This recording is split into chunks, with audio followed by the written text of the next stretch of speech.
জালিয়ানওয়ালাবাগ পাঞ্জাবের অমৃতসরে হয়েছিল। এই আন্দোলনের নেতৃত্ব দিয়েছিল ডক্টর সৈফুদ্দিন কিজলু। তৎকালীন ইংরেজ সরকার ওর মাথার দাম দিয়েছিল 50,000 টাকা সেই সময়। এখন কিন্তু 50 কোটির থেকে অনেক বেশি সেই টাকার মূল্যটা। তাহলে কিন্তু আমাদের যে সেই সৈফুদ্দিন কিজলুর নামটা শর্টনাট করে লেখা থাকা উচিত ছিল, কিন্তু সেই নামটা ভুলিয়ে দেওয়া হয়েছে।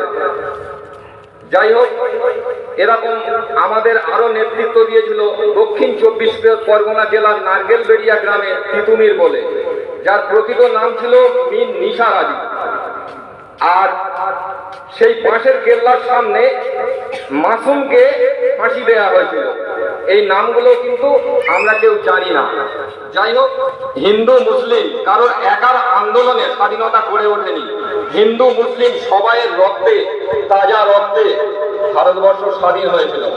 আমাদের সেই যারা স্বাধীন করেছিল তাদেরকে ভুলে গেলে চলবে না। আর ইংরেজ সরকার আমাদের যে নির্যাতন, ভারতবাসীর ওপর যে অত্যাচার নিপীড়ন চালিয়েছিল, আমরা সেগুলো স্মরণ রাখবো। নীল চাষ করতে বাধ্য করেছিল। যদি নীল চাষ না করত, আমাদের এই ভারতবর্ষের সাধারণ মানুষরা তাদের উপরে ইংরেজ সরকার চাবুক চালাতো। সে অত্যাচারের শেষ ছিল না, চাবুক দিয়ে বাধ্য করাতো নীল চাষ করতে। যাই হোক, এখানে সংক্ষিপ্ত কিছু বক্তব্য রেখে আমার কিছু সারাংশ শেষ করলাম। সবাই ভালো থাকুক, সুস্থ থাকুক।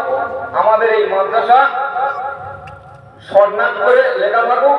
সবাই ভালো পড়াশোনা করুক এবং সকলকে সম্মান আশা করি দান করুক। এবং এখান থেকে এরা বড় হোক, হাফেজ, কারি, মুফতি এখান থেকে হোক। এবং মৌলানা যারা এখানে নেতৃত্ব দিচ্ছে, আমি মনে করবো তারা যেন এই বাচ্চাদেরকে নিজেদের বাচ্চা বলে মনে করে এবং সেই আদর যত্ন নেয়।